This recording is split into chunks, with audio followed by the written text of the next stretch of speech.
What's going on, everybody? I'm Matt Harmon. Welcome to the Yahoo Fantasy Forecast, and it is a hell of a day to talk ball right here in Las Vegas at the Venetian Resort. Joining me to do just that is Scott Pianowski, Justin Boone, Dan Titus. Dan, you talking a little NBA here? What are we doing? About to say, I had to take the NBA hat off for a second. Talk about it's football week, man. We're all drafting right now. What a better time to talk ball. Boone, what's going on, buddy? Man, a very exciting time. I just can't wait for the season to get here, though. Like, we spend all off season researching, going over all the stats, and then you get to a certain point in August where you're like, let's get some real games, some real meaningful games. I can't wait for that to start. Scott, you know what I can't wait to see at the start of every football season is your first tweet when everybody in week one is taking a victory lap on, let's just say, Emeka Egbuka, and it gets out there from the Scott Pianowski handle. You know who liked Emeka Egbuka? Everybody. Thank you very much, buddy. It's good to see you again, man. Great to see you. And man, is this city gaga for the Raiders, right? I mean, I'm seeing Bo Jackson shirts. I'm seeing Darren Waller shirts. You know, everybody's wearing black. You know, I have not seen an Ashton Genty shirt yet. I'm sure they're out there. I mean, he's their hot rookie. They got it. Hey, man, we got all night. I think we'll see a few Ashton Genty shirts. Janikowski. There's going to be a Janikowski shirt somewhere, probably after midnight. Yeah, that's definitely after midnight. I haven't thought about Janikowski in quite some time. Never trust anybody whose name ends in Owski. It's probably a good rule. Great right there. I definitely do not. Full disclosure before we get into today's show, this is being shot in Vegas. It was well before Labor Day. You remember our last show from Vegas. We taped that right, like pretty much right after. So if there's anything here that looks a little out of date, just forgive us. You'll live with it. It's fine. Anyways, happy Labor Day. Because it's a special holiday, and this is the real pivot from draft season to the real season, we've got one last time to let some takes rip. So today it's our bold predictions show. Between all of us, we've got 12 bold predictions, 3 each if you can't do the math at home. And reminder, the rules on bold predictions are very, very clear. If we are way wrong, we cannot be held accountable. So don't come back here and tweet at Dan or Justin or Scott or certainly me and say, hey, you predicted this, that, and the other, and it wasn't even. No. That's not how bold predictions work. But if we're not even just accurate, but in the neighborhood of getting it correct, we are allowed to take a victory lap. Scott, as a grizzled veteran, you know this to be true. Yeah, for sure. You can take a year-long victory lap. You can dine out on that stuff. Like when I told you last year to ignore Anthony Richardson, take Jaden Daniels, the same guy 4 or 5 rounds later. Yeah, I'm still dining out on that. Hell yeah, you are, buddy, and you deserve it. All right, Boone, you get us started with your first bold prediction. I'm excited. You brought out the voice. We talked about that voice and whether it was going to make an appearance on the show. There it was. I've been waiting to bring that voice out. All right, tell me if this is bold enough. Nico Collins finishes as the wide receiver 1 overall. We've seen this guy the last 2 seasons put up phenomenal fantasy campaigns. Last year, before he got hurt, over the first 5 weeks, he was leading the league in receiving yards. He was doing that while playing with Stephon Diggs. He was doing that while playing with Tank Dell. He was the wide receiver 4 in fantasy points per game during that stretch, which I think people forget about because then he missed some time. When he came back, the numbers weren't quite as good. This year, those receivers are out of the picture. Diggs isn't there anymore. Tank Dell, we're not sure when he's going to come back from the injury. They have the rookies in Jaden Higgins and Jalen Noel. Whether they're going to factor in right away or not, we're not too sure about because Xavier Hutchinson's kind of taking some playing time from them. So might be a slow rollout for those guys. Christian Kirk, a good compliment, a really nice receiver. The team loves him. They've dubbed him the slot demon, so they're definitely going to use him a whole bunch. But Tank Dell was a really good compliment a couple of years ago. And what happened 2 years ago when Dell was the wide receiver 16 in fantasy points per game? Colin was the wide receiver 6 overall. So, you know, he's been flirting with that elite group of receivers for a while here. I think this is the season when he finally comes through. The chemistry there with CJ Stroud is only getting better. And I mentioned this, we talked about this in a Rashee Rice take that I had, kind of going over what a guy could do even if he misses some time in the season. But last year, Nico Collins, he missed 5 full games. He missed the majority of 2 others, still topped 1,000 yards, still had 7 touchdowns, was the wide receiver 22 overall on the season, despite the fact that he missed all that time. What happens if he stays healthy for the whole year? What happens if he plays 17 games? I mean, Scott, this is a Nico Collins podcast, and we've been talking about him as a guy we're excited about, ahead of consensus on for quite some time. And the proof is in the pudding, baby, because you go to some of these sources online, Fantasy Pros does a consensus ADP, 4for4's got a tool as well. You know where Nico Collins is being drafted the highest? Right here at Yahoo freaking Fantasy. So, Scott, how do you feel about Nico Collins and his bold prediction? I mean, he's a first-round pick. Any wide receiver you take in the first round should have wide receiver number one overall upside. I know he grades very well in reception, perception, and the metrics I care about. He grades well. And C.J. Stroud is going to be more like the C.J. Stroud we saw in his rookie year. Everything went wrong last year. Injuries, the offensive line collapsed. They had an offensive coordinator who was over his skis a little bit. I would like to draft Nico Collins proactively wherever I can, and he's going to be a foundational player. I mean, again, Yahoo is a very Nico Collins friendly space. And so maybe in our rooms, you might have to be a little bit more aggressive. But, if you're in a salary cap draft, go the extra bucks on Collins. I think you'll certainly be glad you did. One other thing that I thought was intriguing, and Harmon's going to laugh that I'm bringing up this analyst again, but Ryan Heath of Fantasy Points, who's someone that I've mentioned a couple times. Your best bro, really like his work. He had a phenomenal team in one of the mock drafts we did this summer, but he does an age curve study. And in that study, year 5 is when wide receivers put up their best seasons on average. In year 5, they post 127.5% of their career baseline averages in PPR fantasy points per game. Nico Collins is going into year 5 here, so this could be that big year for him.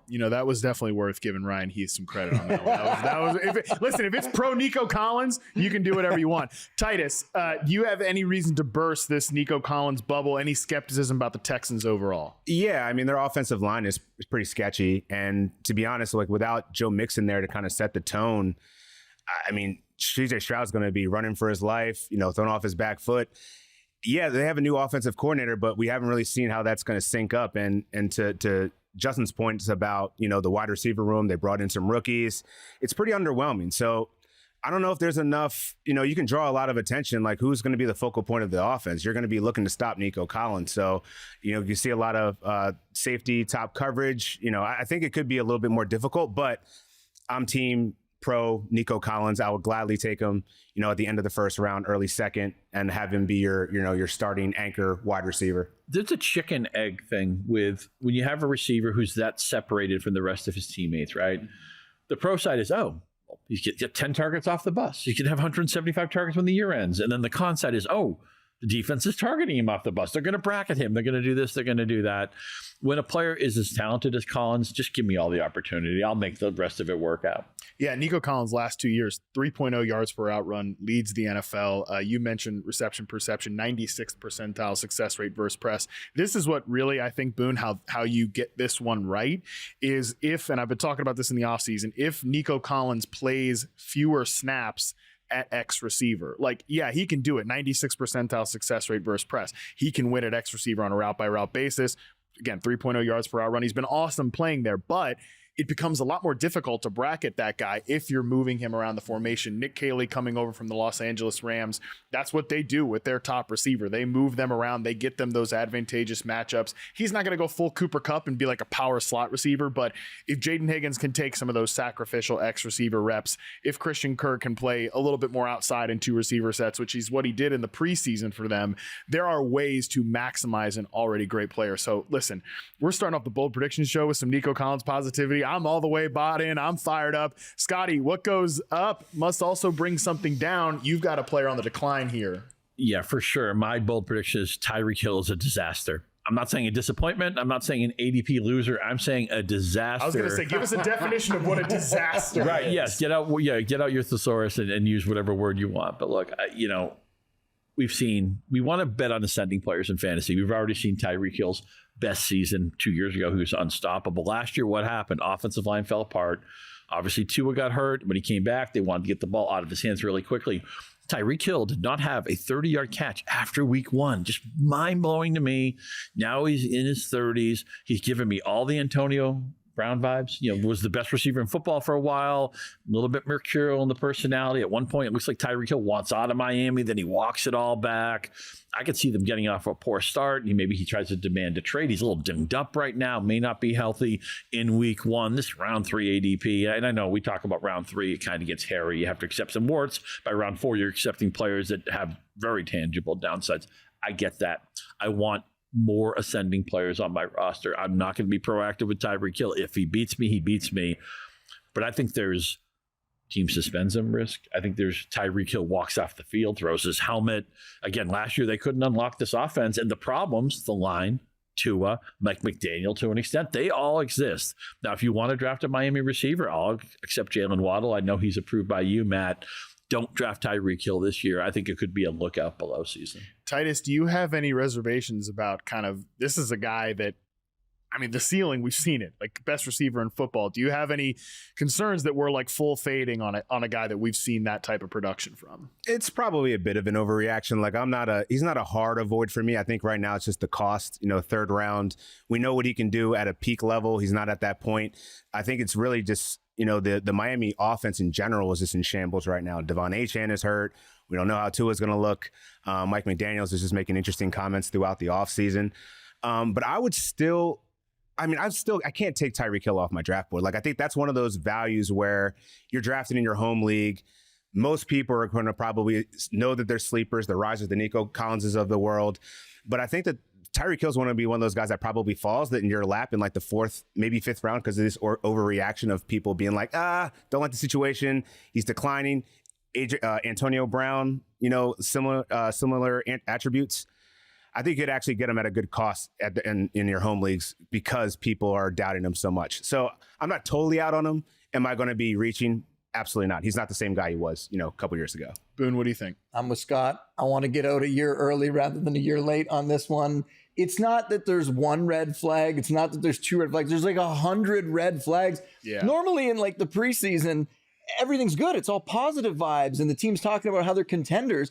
Tyreek Hill's going in front of the media and creating problems by saying the running back should be used differently. And then Mike McDaniel has to go in front of the media and answer those questions. It's so bizarre. On top of the fact, all the other issues you have with that team, Tua Tagovailoa being a quarterback that has durability concerns behind what I think is going to be a bad offensive line. And if Tua goes down like he did last year, we saw what happens to this offense. Some of these guys are like barely usable, despite the fact that when he's healthy, last year they were at least up there and guys that you wanted in your lineup. So yes, it right now does not look like Tyreek Hill is going to be somebody that I'm going to have on very many teams. I also call him a ticker risk, right? When you're watching sports and they have that scroll at the bottom, if there's Tyreek Hill news, it's always bad. Yeah. When's the last time you heard something good about Tyreek Hill? And again, this is unfortunately in the NFL, the career arcs are very consistent. You talked about Ryan Heath's analysis, and he's talked about when does the decline come? This is Ryan Heath podcast.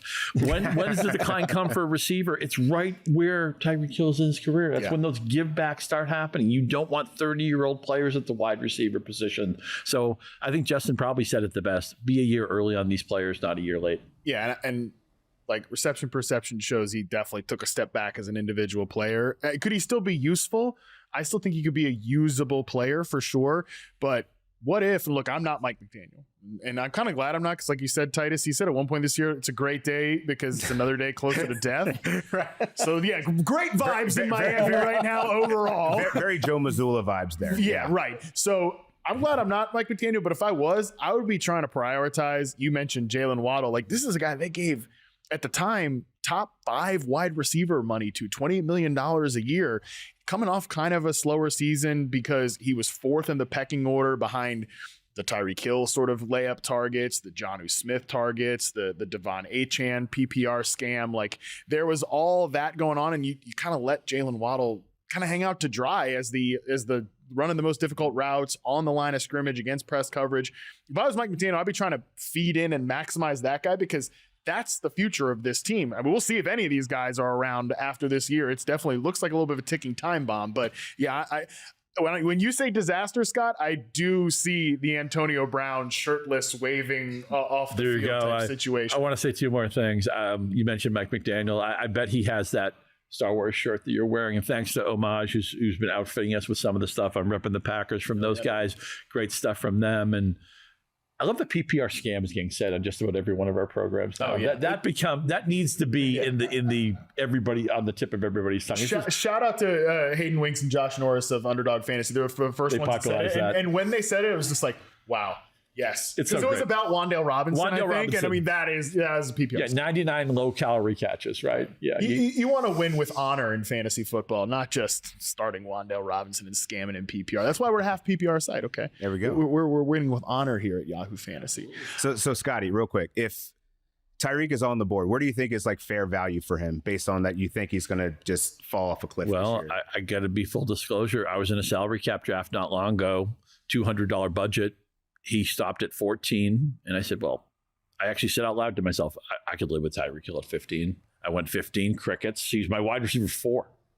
That was gettable, right? Yeah. This is a player who would have been $28, $30, $32, Right. In a different frame. So they say this is a price for everybody. Now, what did I do as soon as this league was over? I tried to trade him. I tried to Put him on the trade block, baby. I know you guys wanted him in the draft, but Right, At 13, 14, who was that? Frank Schwab ended up with our great friend Frank Schwab ended up with Terry McLaurin in that league. And I know Terry's got his own issues with the contract and all that, but I'm like, I just want to get out of the Tyreek Hill business. So what I'm going to do is if he has any kind of a bang up September, I'm going to try to move him. But there's a price for everybody.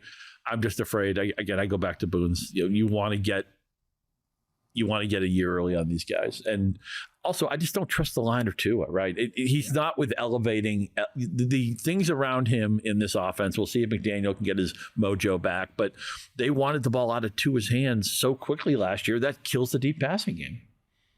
at some point too, again, that whole range of wide receivers is tough. We talked about this on the last show here from Vegas, where it's Garrett Wilson, Marvin Harrison Jr. People are skeptical there. I would definitely prefer Harrison there because, again, I'm trying to get the guy on the come up. But look, even if you have questions about Kenneth Walker, Chuba Hubbard, the great Alvin Kamara from that great Saints offense, you might just want to go a different position in that range of the draft, or take a quarterback. Jaden Daniels there. That's really where I've been liking to take the quarterbacks early. But Titus, you've got a bold prediction for us here. Let's let it rip. Yeah, so it's not going to be an indictment on Amon-Ra St. Brown. He's still an elite wide receiver, but I think Jameson Williams will outscore him this year in half PPR leagues. I hate this one. I know. This this personally offends me, but I'll let you make your So case. let's go. All right. So big picture here, right? All right. If you're looking at Amon-Ra St. Brown, and if you're looking at the Lions offense in general, they got a new offensive coordinator there. Everyone's kind of working with an equal playing field, right? But all I've been reading in the offseason is Jameson Williams has been, making big plays. He's maturing. His route tree is expanding. Those are all the things, especially Mr. Reception Perception, you absolutely want to see that. He only had 58 receptions last year, but he still had 1,000 yards. I mean, he's just leaving so much opportunity for growth on the table. And looking at Amon-Ra St. Brown's numbers last year, you want typically your alpha type, top 5 wide receivers to have a 35% of the team's total receiving yards. That's where he was in 2023. In 2024, that dipped to 26%. Not a huge dip, but still a dip. And if you look at his first read targets in 2023, that was, somewhere in the neighborhood of 26%. That dipped slightly to 23%. So I look at Jameson Williams and his is going up. First read went up, and also his route participation. So I think this year is going to be the opportunity for him to really just make more of a stake in the offense. And also another thing that can kind of work against Amon-Ra is Jahmyr Gibbs. If he's going to be running more routes, that's going to be more spread out in the offense. Also, you have Sam Laporta still there. It's not that Amon-Ra St. Brown's going to be bad. He's not. I just think that this offense could be spread out a little bit more. If that happens, we could see Jameson Williams take a little uptick, and he's used all over the field. And I think now, he had 11 carries last year. There's a lot of ways that you can utilize him. He's just an explosive player who is a deep play guy. And in half PPR specifically, you don't have to be as touchdown dependent. So I think it's going to be a good opportunity for Jameson Williams to be better than Amon-Ra. I think there's some validity to a few of the things that you pointed out there, and that, yes, this offense is getting a little bit more spread out. They have so many playmakers.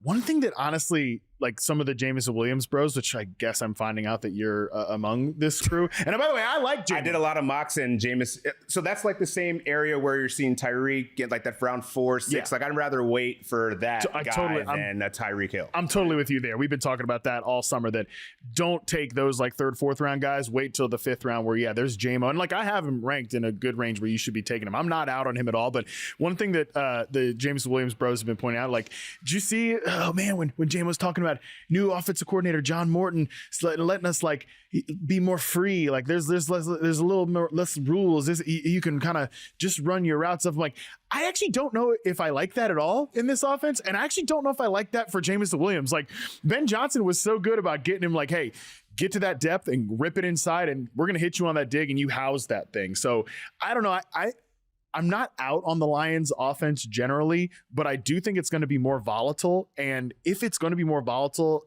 Amon-Ra St. Brown is such Safety a Jared blanket. Goff wide receiver, Yeah. Like this is the reason I've liked Amon-Ra St. Brown for so long. I was like, when I remember watching him in college, I was like, that's like Bud Light Cooper Kupp. And then he gets drafted by the bunch of former Rams guys in the front office, Jared Goff, former Cooper Kupp guy. Like, just to me, I feel like if there's going to be chaos, Scotty, that's just going to be more that's going to get drawn to St. Brown. Yeah, I don't know why people are talking down St. Brown. 119, 115 catches the last 2 years, double-digit touchdowns. And when people say, well, Ben Johnson left as a new coordinator, when you have a veteran quarterback and they have Jared Goff, he's quasi-offensive coordinator. Was Goff going to forget all the things that work with Amon-Ra St. Brown because Ben Johnson isn't there to call the play in the headset? I accept that Jameson Williams is a talent on the rise. I accept that it seems like he's more mature because in the last couple of years, the guy who's most likely to throw the ball at the official was Jameson Williams. Yeah. Or take a silly personal foul penalty or whatever. But just throw that ball up. Maturity is key. Yeah, maturity. We got to see that I'm all growth. for maturity here. But when I see what Amon-Ra St. Brown does well, he's the drumbeat in this offense. He's got 100 catches in his back pocket with the chance to lead the NFL in receptions if things go right. The Lions were the best football offense last year. They'll probably regress to 4th or 5th or something like that. But I feel like Amon-Ra St. Brown, you can put right down 110, 1,210 right now as a very safe projection. I'm not saying Jameson Williams can't spike. I just think it's going to be very difficult unless St. Brown got hurt for JMO to beat him. Also, real go quick. ahead. Also, JMO, top 20 receiver, despite missing 2 games last year. I just think, how he can certainly do more with less. Like that is sure. He's the right and being archetype. efficient that he matters. He better be touchdown heavy though, because in half-point PPR, he can't catch the 100 passes that the Sun God can. I like this take. The one sticking point for me is going back to Jared Goff. On top of the Ben Johnson thing and him leaving, they had sort of the wind at their backs last year with a very easy schedule for that passing game. It was a top 10 easy schedule. And remember, they had all these dome games. They only had to play outside 3 times last season. Their first outside game didn't come until week 9 or something like that. This year, 2 of their first 3 are outside. Their schedule is the 5th hardest for that passing attack this year. So there's a few things adding up. The middle of the line now has some question marks with some of those guys leaving. It's another situation where I just see enough question marks that I don't think they're going to fall off a cliff, but I see that regression coming. And then it becomes like a math problem of who's going to have the stats here. And I don't know that Jameson Williams is going to be able to explode in that situation. I want you to know that I live 20 minutes from Ford Field, and I have checked recently. There's still a roof on the stadium, so the home games will still be indoors. Titus, just last word from you on this, because remember, bold predictions. It's about getting in the neighborhood. So, even if St. Brown, is not outscored by Jameson Williams, you're still optimistic about him as a fantasy pick. What's the right range for people to sort of get in on him? Yeah, I think it's that ducking that round 3, round 4, maybe get him round 5. I'd be comfortable taking him as a wide receiver 2. If he happens to be a wide receiver 1, it might get a little bit sticky. But if you go heavy RB, that might have to be your solution. Harmon, let me ask you a quick question here. We talked a lot of JMO, a lot of St. Brown. We mentioned Gibbs in passing, Goff. Sam Laporta broke football his rookie year, stepped back last year. What's kind of your view of how we handle Laporta this season? Yeah, Laporta's a guy that just is always at the top of the queue when I'm in drafts, and I just never end up taking him because I think it is not necessarily a Laporta problem. I just think his ADP is in this no man's land at tight end where he's not one of the big 3. He's probably better than the Hawkinsons and the Kelseys and all that. But to Titus's optimism about Jameson Williams, JMO came in there and dusted Laporta last year. Like that was like, this is the thing. It's tough to be a top 5 tight end consistently, Boone, as we've talked about, if you're not one of the top 2 guys on the team. And JMO just turned out to be such a dynamic force that they did move away from some of that Laporta stuff. So maybe that's part of the takeaway here is maybe Dan can be right where JMO steps up, but maybe it comes at more Laporta's expense than it does at St. Brown's expense. Well, the unfortunate reality for all these guys is that they're all going to be losing to the great Isaac Tesla, because Tesla, man, he looks good out there in the preseason. They're having him running X receiver routes after being a big slot at Arkansas. I'm pretty jacked up. Great nickname too now. Yeah, right. Yeah, exactly. Hey, I love it. All right. We're going to take a quick break. When we come back, unfortunately, I do have to tell Justin Boone why his first bold prediction was wrong, because someone else is going to finish as the wide receiver 1 overall. We'll get to that right after this quick break.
All right, we are back. Let's get into some more bold predictions. I'll start it off with my first one here.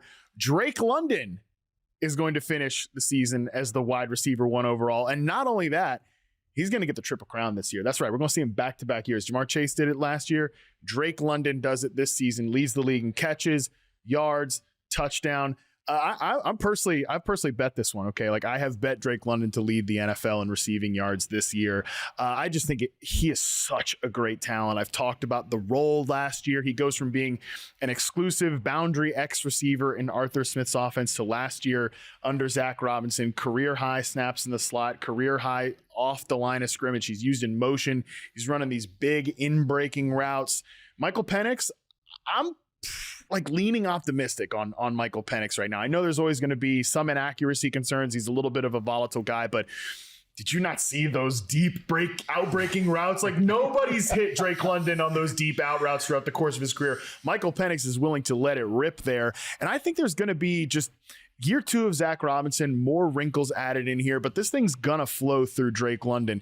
38.9% target share in the 3 games with Michael Penix last year. He's not going to do that. Okay, but I think he can push for 30% because Darnell Mooney's banged up. Kyle Pitts is Kyle Pitts. Like, Ray McLeod is the number 2 receiver here if there's no Darnell Mooney. So a lot of upside for targets here for Drake London. And last point, I think we can all agree on this. We've seen that Falcons defense. We've not a lot of improvements coming on that side of the ball. So there's going to be some shootouts here in the pinball division, as you like to call it, Scott. How close do we think we can get this one? Yeah, I think we're probably all going to be in agreement here. And I'm sorry Charles McDonald isn't here because he's a big Atlanta guy, and I think he would bring down our vibe. He's a skeptic. I mean, he's been hurt, What was it? 26 catches for London in the final 3 games. I think it was 38 targets. I know 2 of those games were overtime, so that skews the stats a little bit. But he's the first read off the bus. I think he's the favorite right now to lead the NFL in targets as far as I'm concerned. You mentioned the pinball carnival potential with this team, indoor schedule, right division, defense is still shaky. It's a concentrated tree, even if everybody's healthy, and maybe Mooney isn't healthy, right? Who's going to want to count on Kyle Pitts? And, Zach Robinson, I'm so glad you mentioned him because it took him a while to get his feet wet last year. It was his first year calling the plays. And Kirk Cousins was limited. There's a lot of things you couldn't do with him. So now he's not limited anymore. This is Robinson. He's been around the block. I think Phoenix could throw for 4,300 yards. I think this could be one of when we look back at the end of the season, what were the right answers? I think the Falcons might be one of those right answers. I think Drake London might be one of those right answers. And I'll put a very simple point on it. He's a perfect second-round pick. I love it. And look, I wouldn't normally come in here and say, hey, I'm going to do a bold prediction off a top 10 drafted wide receiver, but I've been trying to get this guy's ADP up all summer, Titus. I mean, like at one point he was going off the board 20th overall. Insane. Wide receiver like 9-ish. Again, we gotta pump those numbers up here. So it's we're Labor Day. It's right at the end, but man, this guy, I still feel like the upside is not credited enough here, Titus. It's really not. I mean, as I'm thinking about the wide receivers at the back end of the first going into the second, you got Nico Collins, Amon-Ra, Malik Neighbors, but then you get to Brian Thomas Jr., but then you get Puka. See, I'm definitely taking Drake. I think I'll take Drake London over Puka at this point. And I think it's a lot for what you just said, Scotty, about like the mere targets that he's going to get. He saw 158 last year. I mean, he's going to compete for top 3 in that. And to Michael Penix, like I just think that I like those. I was actually thinking about making that my bold prediction, was that he's going to be 4,000 yard passer. Nice. So it's funny you said 4,300. But I just think this offense is going to grow, and you have a rock solid running back and Bijan Robinson to kind of keep the defense honest. And, to Matt's point, there's just not really that much target competition. Like if Darnell Mooney's hurt and Ray McCloud, like I don't think anyone's expecting him to make a huge splash in fantasy. So yeah, I think this is wheels up for Drake London. And I don't know. I think we're going to have to see. He might be a turn pick for me. I'm so glad you said that. If somebody wants to take Drake London in the first round, I have no problem. I have him ranked 10th overall. I have him 12th overall. There you go. Okay. Yeah, totally agree. And I mean, even not just looking at the Penix stuff, he got just decent quarterback play with Kirk Cousins there for most of the year and finishes the 5th overall receiver in fantasy points per game for the season. So if he gets Penix, if it is an upgrade on what Cousins was doing last year, there's a big, big ceiling here. And if you listen to anything that the Falcons brass is selling right now, they are so bought in on Penix. I mean, almost like too much. Like maybe you guys want to check yourself just a little bit, like give yourself a little room for error, but they're so bought in on him. And I think a lot of it comes down to what you just said there, Boone, that they got a relatively efficient, successful offense out of Kirk Cousins last year. And I think they believe that Penix can do more for them. Like as a younger guy, he's not like a scrambler or anything like that, but he's definitely got a more live arm. I think they want to get under center more, do more like deep play action stuff, which again is just going to be more Drake London. But Boone, you want to talk about a second-year quarterback, not Michael Penix, but another guy that we've actually seen less of Michael Penix. Yeah, I mean, we've heard a lot of people talk about, we know Jaden Daniels is great. We've heard people talk about Drake May as a second-year guy that could break out this year, Caleb Williams. I think people need to talk more about J.J. McCarthy. My bold prediction here is J.J. McCarthy, a top 5 fantasy quarterback in 2025. That's bold. All right, that's bold. Hey, the first one I wasn't sure. The bold prediction police cannot rip the sirens on that one. That's like drug testing bold. Yeah. All right, hear me out. We are talking about a guy, an early first-round pick, a top 10 first-round pick last year who missed the rookie season because he had an injury, no fault of his own. That first preseason game when he came out, he looked pretty good. I still think there was a chance that he would have gotten a chance to start at some point last year if he was healthy. He was not. And what happens? Sam Darnold, who had not had very much success in his career, comes into that Kevin O'Connell system and puts up QB1 numbers for fantasy and has this magical season. Sam Darnold. That's where this really comes down to. You look at what Kevin O'Connell has done for fantasy quarterbacks over the years, whether it was Darnold last year, whether it was Kirk Cousins in 2022, whether it was Kirk Cousins in the part of 2023 he played, whether it was Josh Dobbs when he was a starter for a bit in 2023, whether it was Nick Mullins. All these guys were top 15 fantasy quarterbacks on a per game basis when they were starting in this offense. JJ McCarthy right now is like the QB 19. Why on earth would the first round pick that they handpicked to be the long-term franchise quarterback here, why would this guy be going so late? Why would he not at least have the same success that those guys had, if not more? I think the ceiling is much higher. I think he is very talented. A little bit worried about the fact that the season could start slow with Jordan Addison suspended, with Jalen Naylor hurt. We'll see if they go out and actually make a trade and bring back maybe Adam Thielen, which has been rumored. Maybe we could get a veteran receiver to come in there and help for a little bit. But overall, this is a player with a ton of talent, a guy that I think can run a little more than people realize, with great coaching, an offensive line that's been upgraded. And I'm not saying he's the same player, and I'm not saying that he's going to have the same kind of season as this guy. I can't. I love that. Do you know what I'm going to say? I can't wait to hear what you're going to say. I remember another quarterback that did not play much during his rookie season. He only got out there for one start. He came back the next year. He had a great play caller. He had an elite wide receiver one. He had a very strong tight end. Patrick Mahomes had an incredible year that first season. I'm not saying McCarthy is going to throw for 50 touchdowns and 5,000 yards, but I'm saying there is a really, really big ceiling here in that environment for him.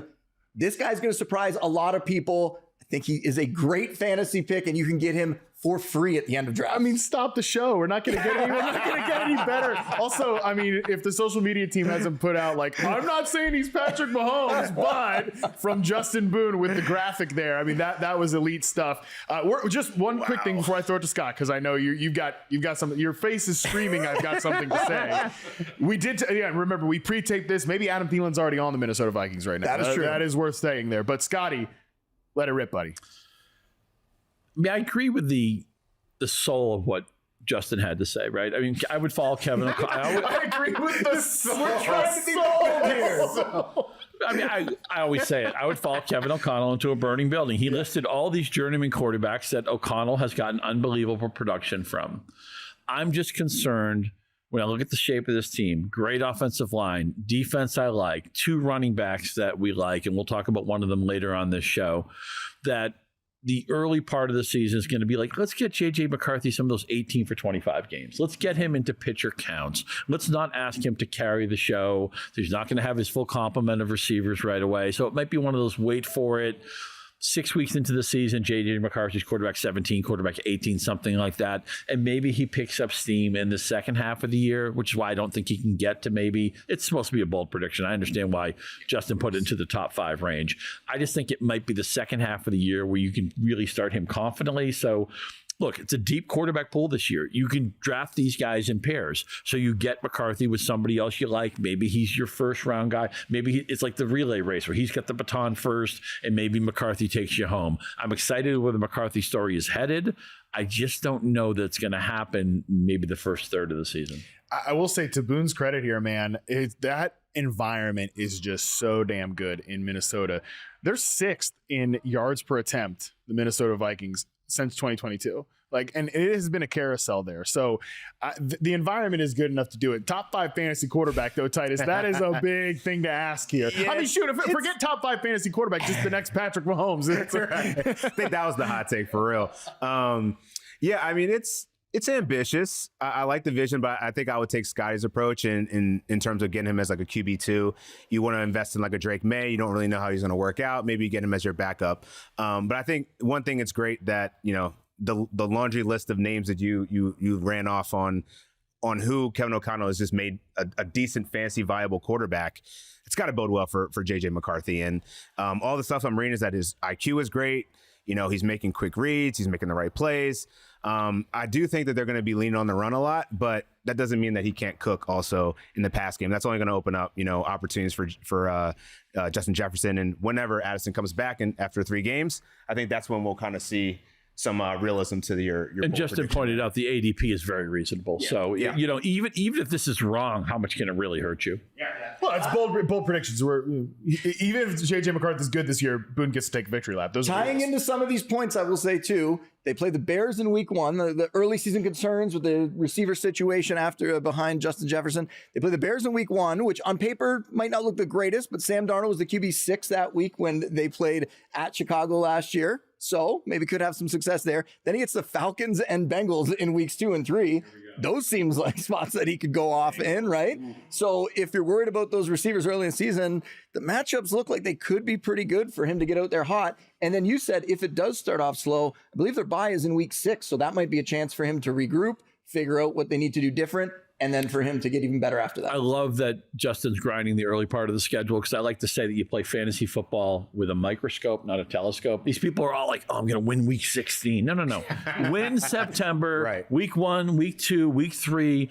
And so if you're going to be schedule driven, like, you know, when you're thinking of who is my DST I'm going to draft, who's got a good week 1 matchup? That's all I care about. I'm not thinking 3 months down the road. It's a snow globe league. So much is going to change. So I love that you were looking at the schedule that way because I think that's an underserved part of fantasy strategy. Yeah, no question. And man, I mean, my face is melted off from that take. But we'll try to regroup here. And I got to say, Scott, I'm throwing to you next here. Tough act to follow, but give us your next bold prediction. Yeah, buddy. well, you're repping the Packers. Thanks again to Homage for the great shirts today. And Tucker Kraft, if we had a Yahoo Fantasy Football magazine, I think Tucker Kraft would be on the cover because everybody likes him. Yeah. McDonald likes him. Harmon likes him. Justin likes him. And you know, if Titus doesn't like him, we'll have to I'm kick about him to say, out. I guess I should like him. We'll have to kick him off the show. You'll have to kick you out of here. I Yeah. heard he has a basketball background.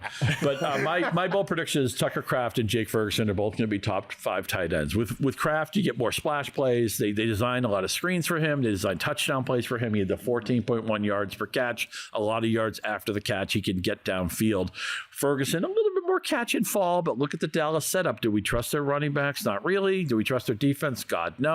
Dak Prescott, professional quarterback, 2 alpha receivers we're excited about, but I don't like the wideouts after that. I think Ferguson has room to be a big volume guy. Now, he hasn't been a big touchdown player. He didn't have any last year, but he had that 3 touchdown game in the playoffs against the Eagles. I think it's going to be a condensed passing game.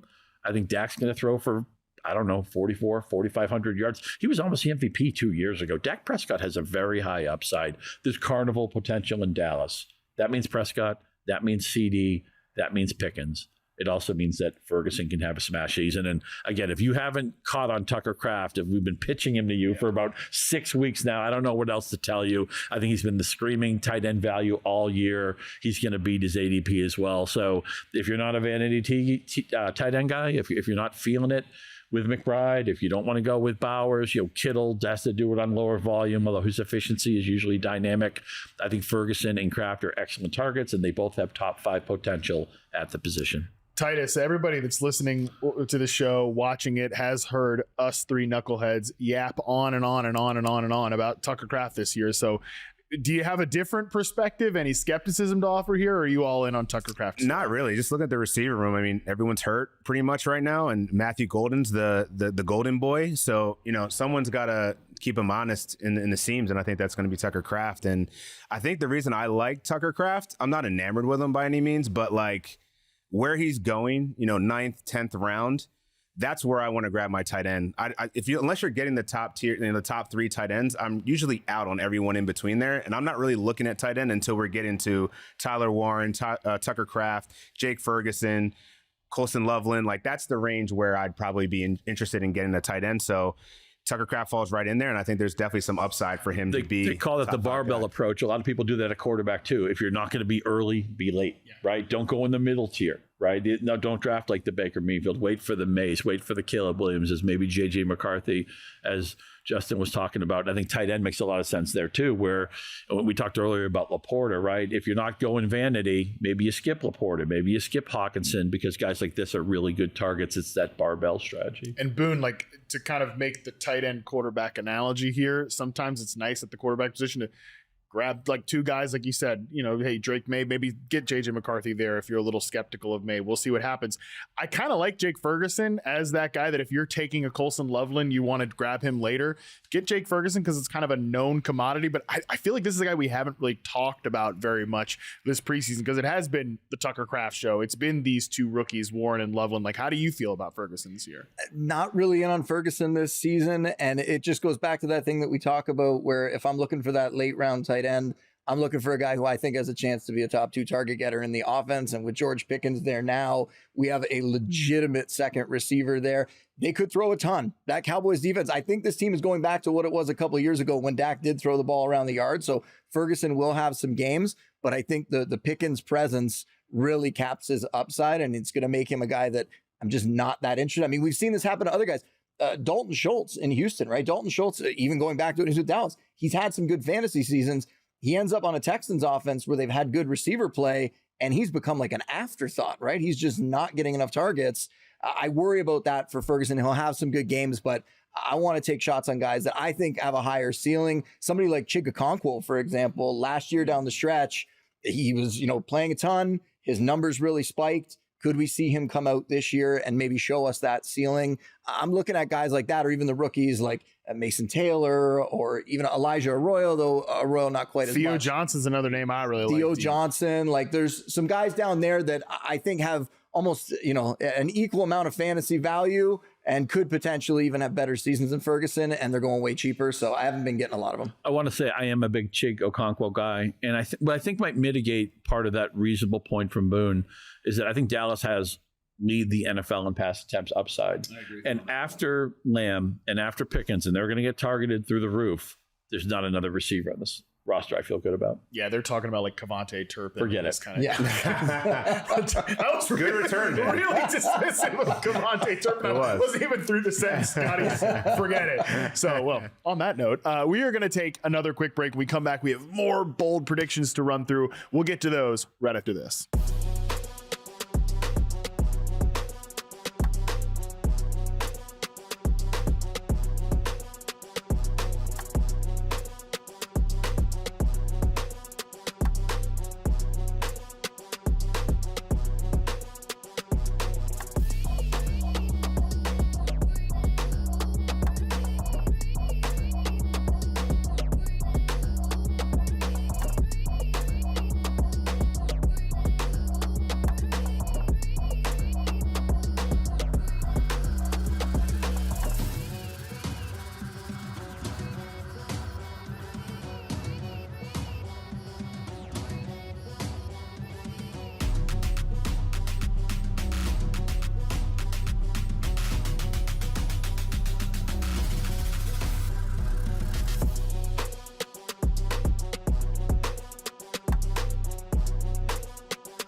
All right, we are back. We are continuing to run through our bold predictions here for the 2025 fantasy football season. Dan Titus, you've got another one here. Let's hear it.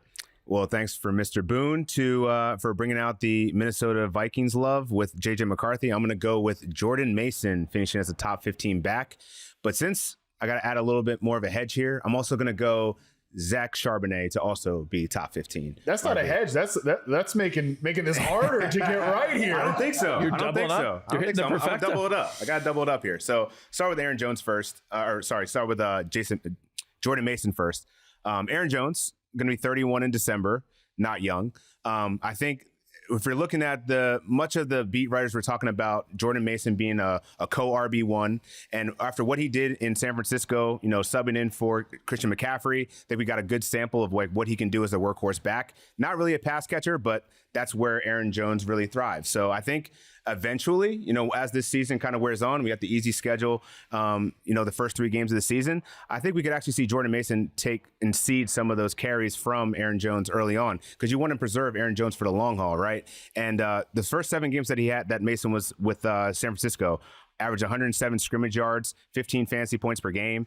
Behind a top 5 offensive line, I think this is an opportunity for you to get a running back very cheap, 0 RB strategy if you want. To build your RB depth that can eventually become, a rock solid RB2, potentially RB1 upside here. Similarly, Zach Charbonnet, same thing. Kenneth Walker's just always banged up. You can't trust him. I love him. Great talent. Awesome opportunity in Seattle. But if you look at Zach Charbonnet's numbers, every time he steps on the field, he produces. 94 and a half scrimmage yards per game in 8 games that Walker's been sidelined, scored 7 TDs in those 8 games. At cost, that's just someone you have to get on your fantasy team. Those are like the top 2 backup running backs that I would target.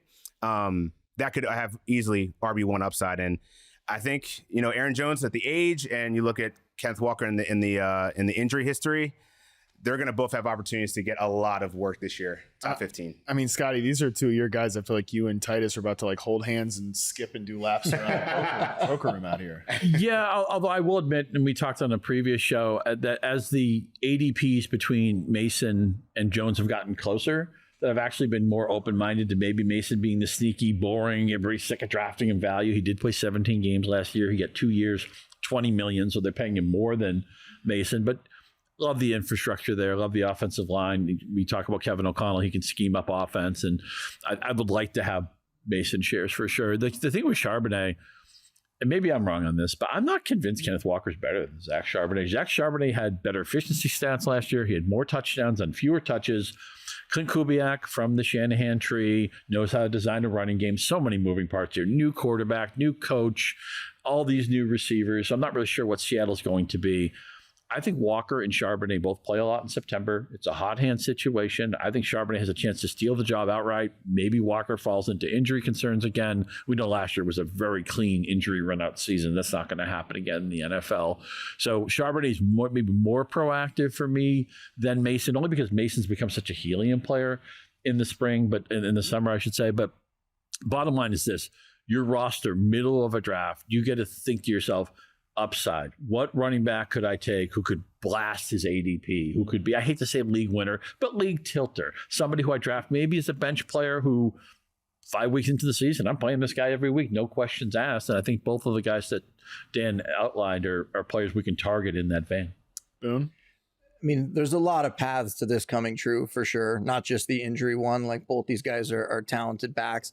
I will say, I do think, and I don't want to speak negatively about either of them because I really like Zach Charbonnet, but I do think fantasy managers are wish casting just a little bit when it comes to Charbonnet because he's been so good and this player that they've gotten cheap. And when he's in there, immediately puts up these RB1 stats that I think we all want to see him in a starting role somewhere. And we're hoping that it could happen on the team that he's on right now because it doesn't look like he's getting traded.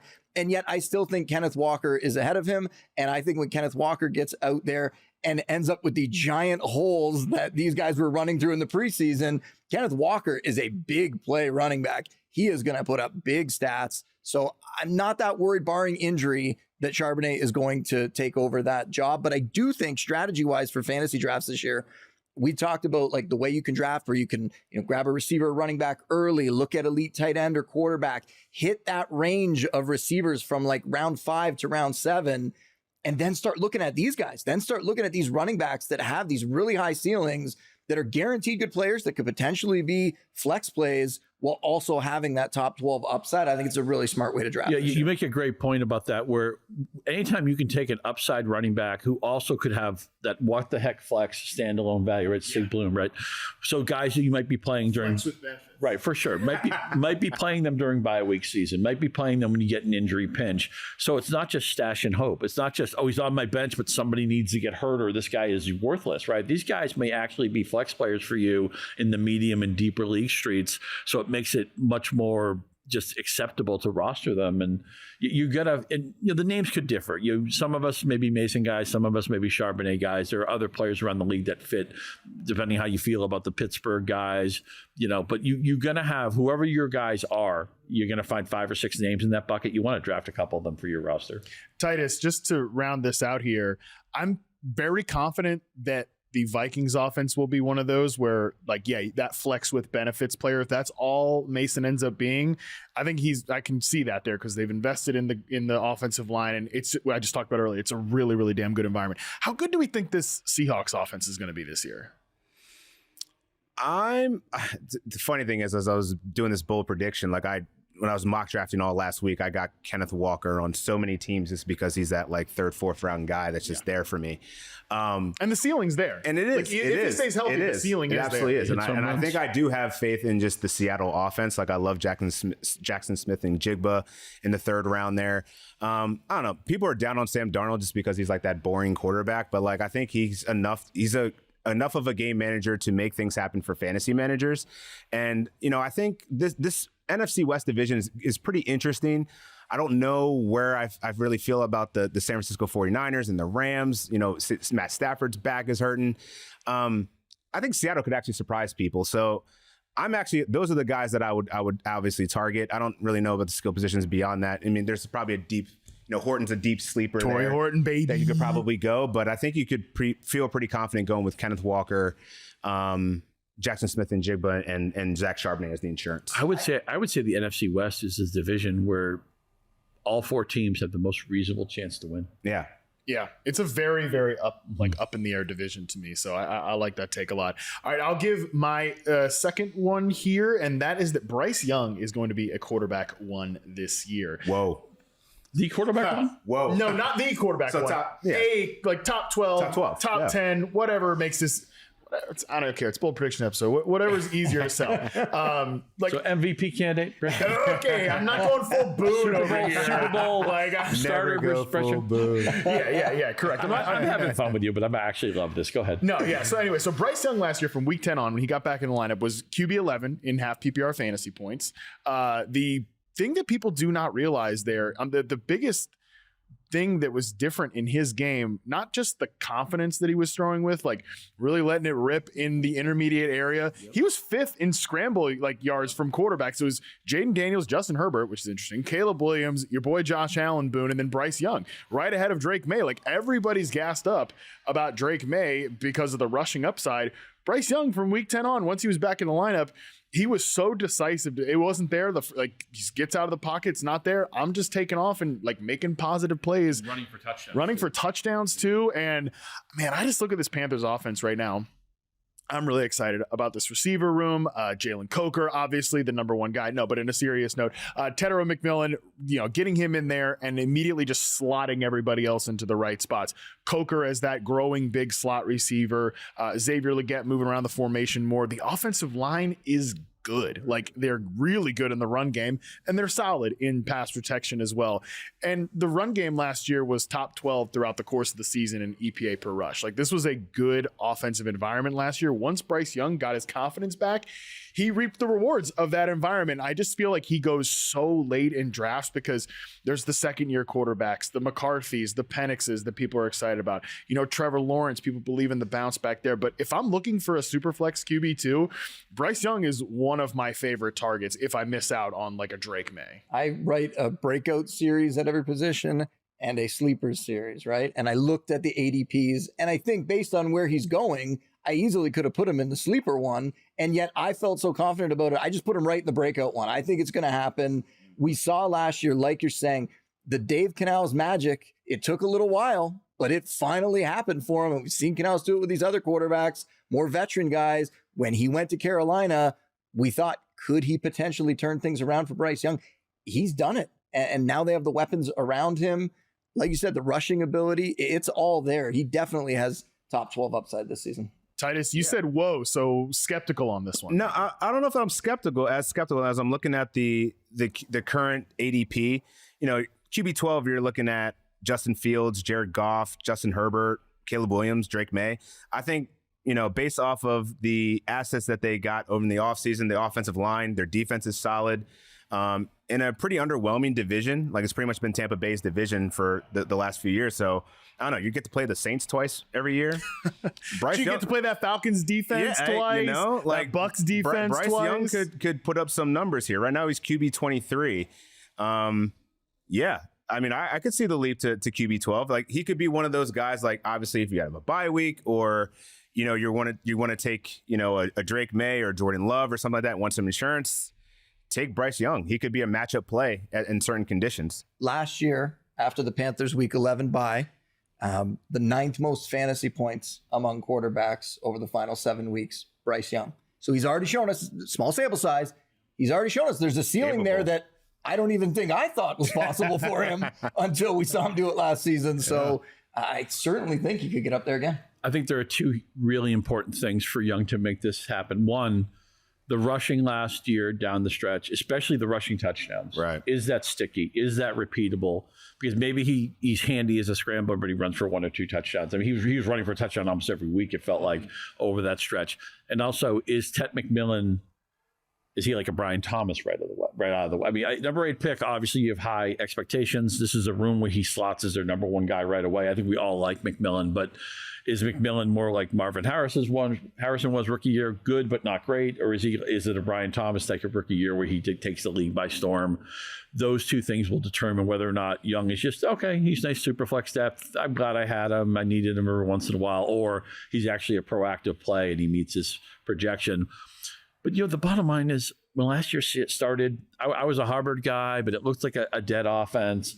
And I'm just so glad that Canales is the right answer. Bryce Young has a chance now. Remember last year it was like, oh, CJ Stroud's great, and the Panthers took Bryce Young. Those idiots took Bryce Young. It's just nice to see Bryce Young get his feet wet, belong in the NFL, and improve as a player. So Carolina, to me, I could see it at the end of the year. We could say, hey, they had a lot of ADP winners on this offense, but it's going to come down to how good Young is, and I think how sticky the rushing production is. It's just a reminder that environment is so important for quarterbacks. For sure. Like quarterbacks they fail much less often than they are failed. And it looked like, I mean, Frank Reich even gave a quote recently where he's like, some of the offensive design didn't really work for Bryce. Like, no kidding, Frank. Like, that was a pretty rough situation in year 1. Year 2, things get a lot better. So it's now go sit next to Doug Peterson, who failed Trevor Lawrence, and Urban Meyer, who failed Trevor Lawrence. One young quarterback who was not failed was Josh Allen of the Buffalo Bills, and our resident Bills homer has a bold prediction about that particular team. Let's hear it. Yeah, if you guys were stunned by the last one, you guys are going to hate me for this one. I normally do not go all in homer style, but sure, we are in Vegas. This is where dreams come true, right? So bear with me. We're going to play out a scenario where my dream comes true, all right? The Buffalo Bills win the Super Bowl, but that's not that bold.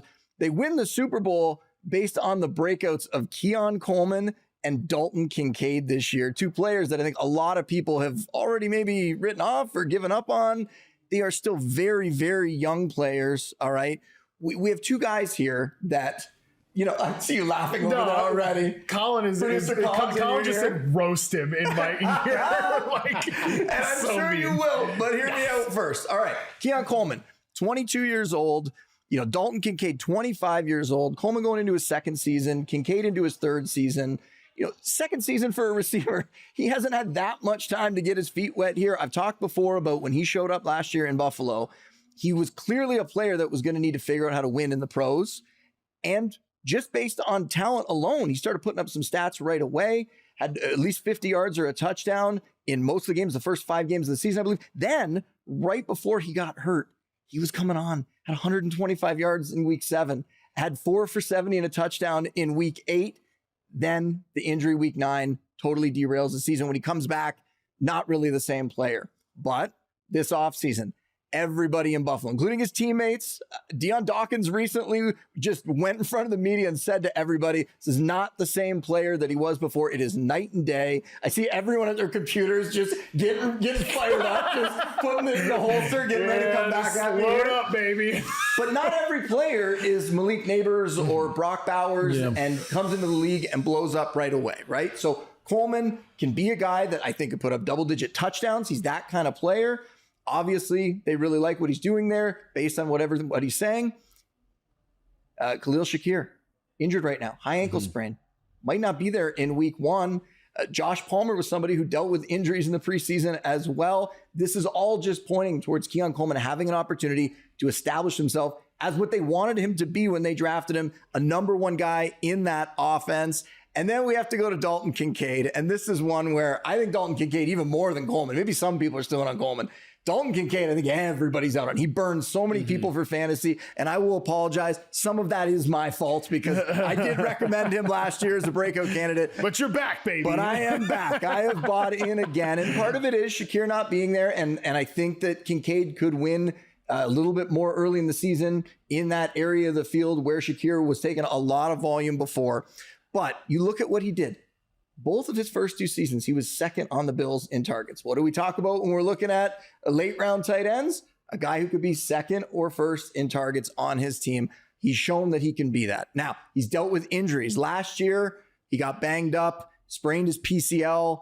But before that, he was on pace for 102 targets. There were not many tight ends that went over 100 targets last year. Bowers, McBride, Kelsey, and Jonnu Smith, pretty good company there. Even as a rookie, 91 targets over the final 12 weeks of that rookie season. He was the tight end 11 in fantasy points per game. So he showed us, I like when players can show me that they can do it over a short stretch. That gives me some faith because one of the most predictive things in fantasy is fantasy points scored in a previous season. It's weird that that's what it is, but when people are asking what's the stat to look at, sadly, that one is it, right? So I think both these guys are going to come on. They're so young. It's a great culture in Buffalo. They know how to build up these young players, and these guys didn't do it right away, and fantasy managers got burned by them. So I think they're out on them, and the ADPs are so late right now. But these 2 guys are going to have breakouts. We're going to see Coleman be at least a top 30 fantasy receiver. Kincaid is going to be a top 10 fantasy tight end. This offense is just going to hit another level because Josh Allen is Superman. Now he's actually going to have these young weapons around him coming up and elevating them to another level and all the way to a Lombardi Trophy. I mean, it's a pretty good case. Like, that was well laid out. I will say, though, the only thing I got to point out as a tough spot for you there, Boone, when you start the argument with a player's age, you know, you're already like, you're swimming upstream, you're trying to dig yourself out of a hole. Nobody has ever, like, you know, it's like, hey, this guy's only 22. It's like Kyle Pitts is still only 23 years old. Like, but anyways, I do think there is some, the one thing I was actually looking up was actually something to help your case, because I think Josh Palmer being there actually matters a lot for Keon Coleman. We talked about this, Scott, where Palmer was a guy when I charted him in the games I looked at for reception perception, 64.8% outside, 2.2 snaps from the backfield, 33% from the slot, 46.7% off the line, 53.3% on the line. Like, he plays all 3 positions. And this has been my thing with Keon Coleman. I don't think Keon Coleman stinks. I don't think he's a bad player, but I think as long as he is out there at X receiver, only playing on the outside, and among guys that ran 200 plus routes last year, he had the second lowest slot snap rate, only to Rashad Bateman. We got to pump those numbers up too, baby. Come on. Like, he can't, if he's going to do that, he's always going to be volatile. He's always, because he just doesn't separate well enough. But if you move him around, if you move him into the slot, you get him like snaps off the line of scrimmage, there's a path for Keon Coleman. The one thing I do kind of just get tripped up on about like these guys truly breaking out, like top 30 receiver, whatever, but like a true breakout from either, I just don't think the Bills offense wants to run that way. Like, I think they are truly bought into which is a good thing for the first part of your prediction, winning the damn Super Bowl, which is really what matters. Like, that's what really matters here. But like, I really think that they look at this, and Joe Brady, like, this is his philosophy. You go back to his year in Carolina, it's very Sean Payton-esque. Like, we're going to find mismatches and like hyper-specific role players to take advantage of certain things. They don't want to come into a game and have a defense being like, all right, they're going to force feed Coleman 8 passes if it's not there. So that's the thing I'm caught up on. But Scott, I want to throw it to you this way. Who do you think is more likely to make Boone look good here, Coleman or Kincaid? I think it's Coleman for the record. Yeah, I'm going to lean towards Coleman. Remember, he went to college as a basketball player, changed schools, which is not uncommon in today's college game.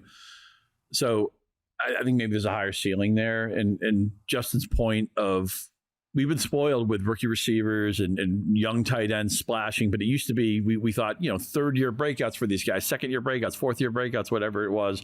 So maybe we need to recalibrate that. But you were just outlining what I was going to say about, you think about, since the Packers lost Devontae Adams, the most targets anybody's had on that team, and I know I love Tucker Kraft, but nobody's had more than 100, right? Alan Lazard had 100 target season. Last year, nobody got to 80. And I just see a lot of similarities with Buffalo. I mean, in a year where Josh Allen won the MVP, their leading touchdown catch guy was Mac Hollins with 5. Yeah. And I just look at this offense, right? Josh Palmer will be probably a hard sell for fantasy. He's going to take 780 yards and like 6 touchdowns off the board. And Dawson Knox is going to take 420 yards and 4 touchdowns off the board. And snaps away from And by the way, they have 3 running backs they like. And by the way, Josh Allen's going to run for anywhere from 10 to 15 touchdowns. And Elijah Moore breaks out this year. Why not? You know what? If miracles happen in Las Vegas every day, why can't that happen? So I think it might be a case of, yeah, Josh Allen had another great season. Yeah, Buffalo won the AFC East again. Maybe they do go to the Super Bowl. I'd love to see it. The Buffalo Bills fans deserve that. I think that team that went to 4 straight Super Bowls, didn't win one, never gets its fair due because it's just so freaking hard to do that. But I'm just afraid that nobody's ever going to be that 8 to 12 target guy off the bus. And so it's going to cap the upside of these players. Because of age trajectory, as Justin mentioned, Coleman's rookie year was kind of an excused absence. Right when he was gaining steam, he got hurt. He's a player we always saw as a little bit of a project, even though he was a 2nd-round pick. I'm open to these guys meeting or maybe even beating their ADP. I just think the upside might be a little bit capped because of the way Brady likes to spread things around. Titus? Yeah, that's kind of my apprehension with Buffalo in general. Like, I think the winning the Super Bowl is probably the most logical bold take. I don't know. Like, I find myself on the clock and I see Coleman there, and I'm like, and then when I compare him to Dalton Kincaid, I just feel like they're going to cannibalize each other. Like, for red zone looks, like I want it to be Coleman to be that alpha X guy, but like he just hasn't really. Yes, he's young and he has plenty of time to prove it, but like, to your point, Matt, I think they just kind of spread the ball around. So I think it's going to be a pretty equal share. None of them are really going to emerge. But at cost, though, going around where Shakir is in 8th round compared to Coleman in the 10th, I'd much rather have Coleman in the 10th. And I think it's a late round upside swing that could actually pay benefits if he's going to take the leap like Justin expects him to. There's one other thing we need to talk about, and this was part of Justin's argument about Shakir maybe being slow off the mark. High ankle sprain. It's an injury we always get petrified of. I was going to draft Shakir probably proactively before all this happened. Just give us a state of the union on Shakir right now, how draftable he is for you.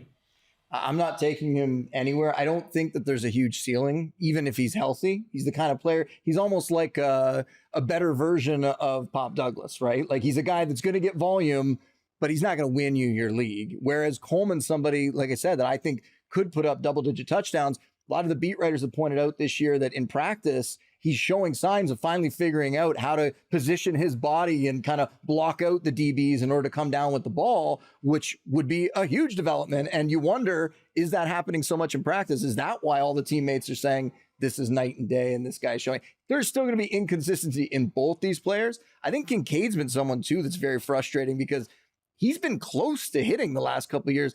As a Bills fan, I can tell you, there's so many plays where I don't understand it, but Kincaid will be open downfield and Josh Allen, of all people, will miss him.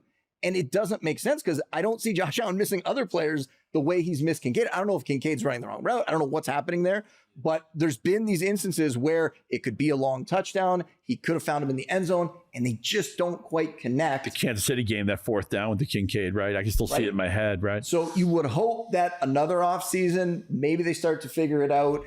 I see Harmon smiling over there. He's got something. Well, first of all, I got to give you a tease. for the next segment. How dare you besmirch Pop Douglas? I was going to say, I'm going to throw us to a break here because Colin is in my ear just ripping on Dalton Kincaid. He's his least favorite player in the league. But no, seriously, Boone, I wish you well on this one. I appreciate you guys indulging me. I really Thank do you. wish you well. You know, Thank we wanted you. to let you like really talk it out here, have the Homer hour because therapy session. There we go. my God, if your team does not win the damn Super Bowl with Josh Allen, like what is the point of all of this? I was at a very impressionable age when the Bills were going to the Super Bowl and losing every year. I need this, guys. Come on. Yeah, honestly, like we got to be around Boone all year, and like hopefully many, many, many years to come, we're all getting to do this together. I'd like him to be a little bit more of a pleasant person. You know, we don't want him to turn too dark too fast if the Bills don't win the Super Bowl this year. So we are going to throw to our final break. When we come back, Boone is not the only big homer here at the table. One of us is going to make a bold prediction about their team right after this.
All right, we are back. As I mentioned before the break, Justin Boone is not the biggest shameless homer here. We've got one other person who wants to make a big, bold prediction about their team. So, Scott Pianowski, let's hear it.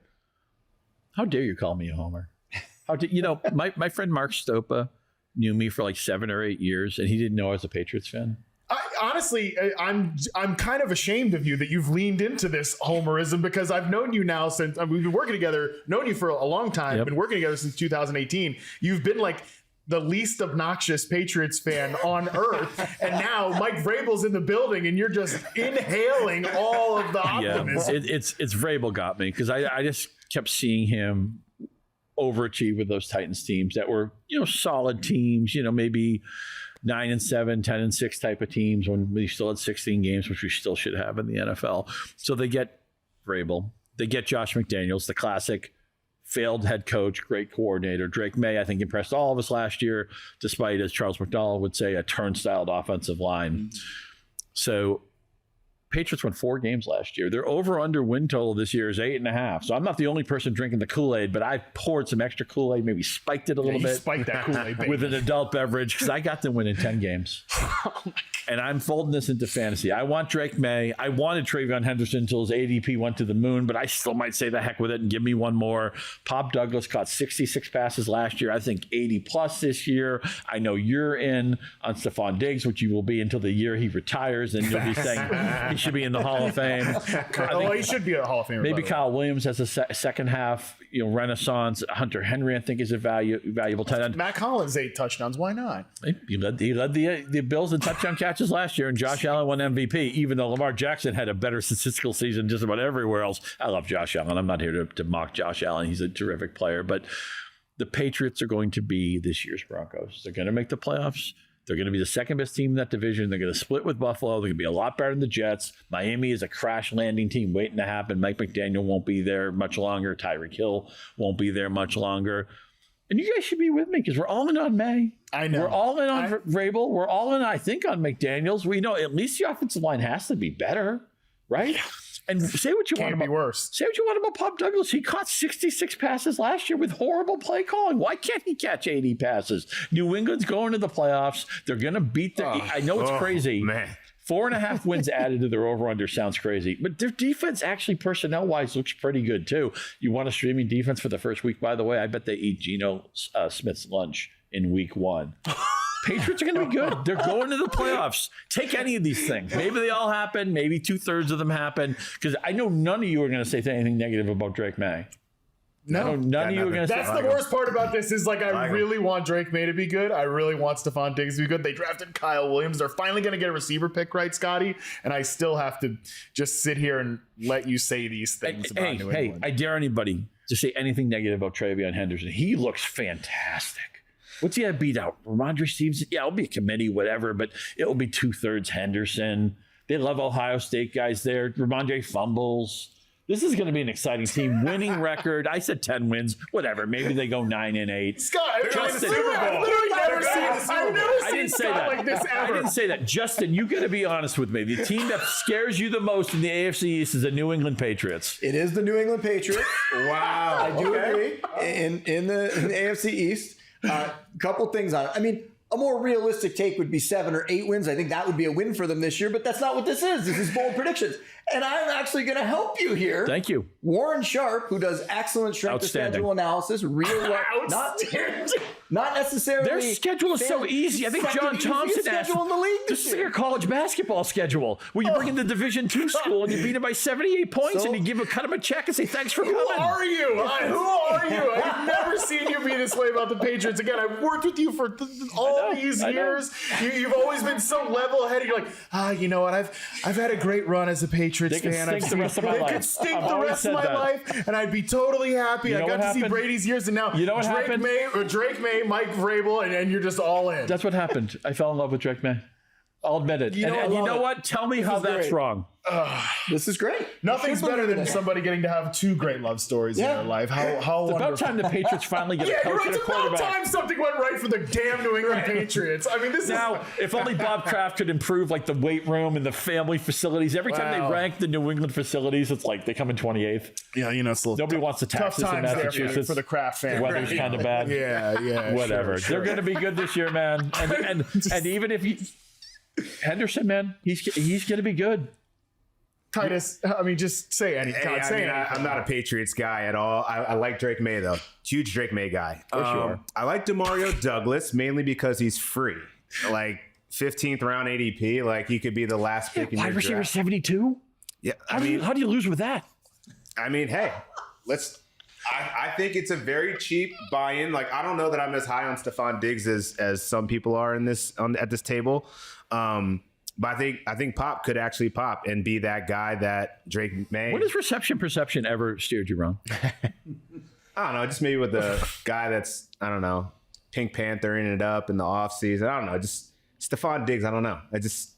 I think that's Boston and him. You look at the offensive line. Hey, guys can't have fun on a boat anymore. He had a lot of fun. I wish I was John Diggs in a lot of ways. Justin's right though. Diggs doesn't really have a floor anymore, right? Exactly. Diggs could fall apart with the injury and everything. Right. He could totally fall off a cliff. All of that definitely could happen. So, but again, we're trying to be bold here. And I love the fact that Scott's leaning into this. This is great. I mean, listen. I think the defense is good too. I've heard. We're trying to be bold here, but we're also trying to give actionable advice. And if we're giving actionable advice here, Scott, I think it's to draft Drake May, draft Travion Henderson, draft Pop Douglas, and also we need Sprinkle and Henry. We need Sprinkle and Diggs. Yes. Yeah, I got it. Again, Matt Collins, why not? What we really need the actionable Track advice their kicker for the people here. For the actionable advice that people need to take away from this segment is we need the people in the YouTube comments to implore our bosses to get a watch like live party when the Patriots and Bills play each other. Yeah. We need that going this season. And I buried the lead that Justin mentioned with Warren Sharp and the over-unders. Their schedule is just paper thin. Very, very easy. All right. No more Patriots. No more Patriots. Moving on. Scott, real quick though. Tyreek, your disdain for Tyreek Hill. Yep. No concerns over Stephon Diggs being I have older.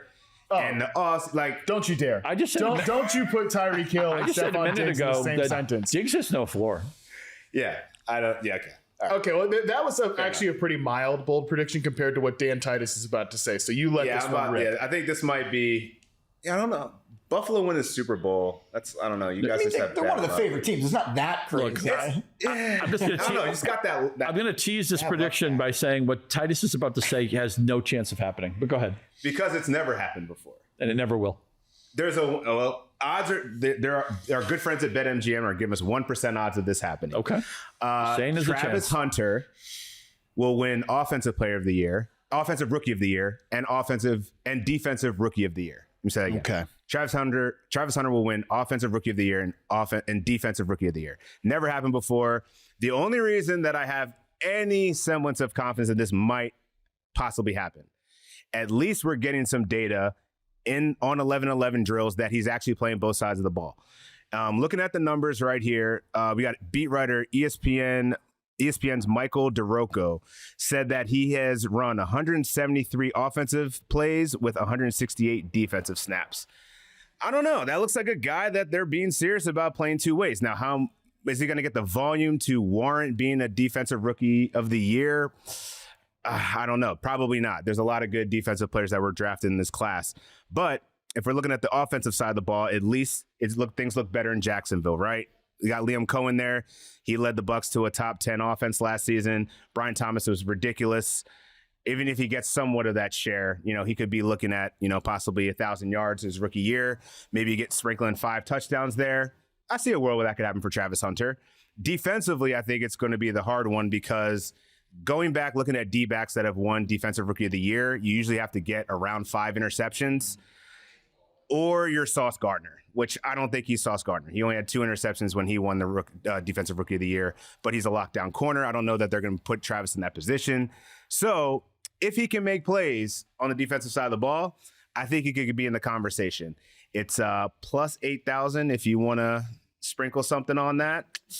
Yeah, not really great odds, but this is a Bold Predictions podcast. Let's have Travis Hunter make more history. What he would need to do on the defensive side is have some signature game, like a Thursday night game, a Monday night game, a Sunday night game, where he ran back 2 interceptions for touchdowns. Have a moment that crystallizes him. Yeah. I'm just afraid it's a zero-sum game. If he's playing more on defense, it's taking away from his offense. If he's smashing on offense, he's going to sprinkle on the defense. Mm-hmm. It's just going to be hard to be that impactful a player on both sides of the ball because every rookie class is going to have impactful players on both sides of the ball.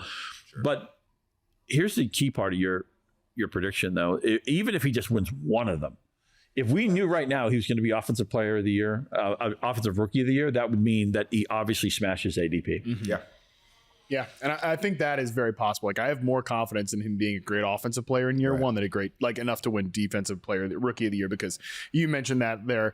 I'll finish with mine here. It sticks in the AFC South, and I honestly, this is just bad outline planning by me. There's no way we should be finishing up on this dumb, boring prediction after you guys had all those great ones. This is a great one. Tony Pollard and Calvin Ridley are going to combine for 3,000 yards this season. So I think both guys are big-time values at their ADP. They're boring veterans that nobody wants to draft on a team that was 29th in offensive success rate last year. Let me talk about the Calvin Ridley part of this because I think that's the more exciting path here because this is Cam Ward is also Offensive Rookie of the Year in my little scenario here. Ridley was so good last year in isolation, and you don't even need to just look at it like that. He was top 10 in yards per route run against man coverage, went over 1,000 yards in a disgusting offense in what was so downfield oriented with Will Levis, some of Ridley's best routes are like digs and slants, and he was not if he was getting targeted there, which wasn't very often, they weren't accurate targets. Cam Ward, really good at layering the football over the middle of the field, driving through zone coverage. We saw that in the preseason, that throw he had to Van Jefferson against the Falcons. Van just drops it. Calvin Ridley, he's actually known for drops sometimes, but he'll probably catch that more. He'll get a lot more of those targets, okay? So there's that. I think he can get close to like 1,200 something yards as a receiver. And then Tony Pollard, man, like people want Tajay Spears to happen. I think Tajay Spears is an exciting player, but the knock on him coming into the league was injuries, and he has not been able to stay healthy so far. High ankle sprain in the preseason.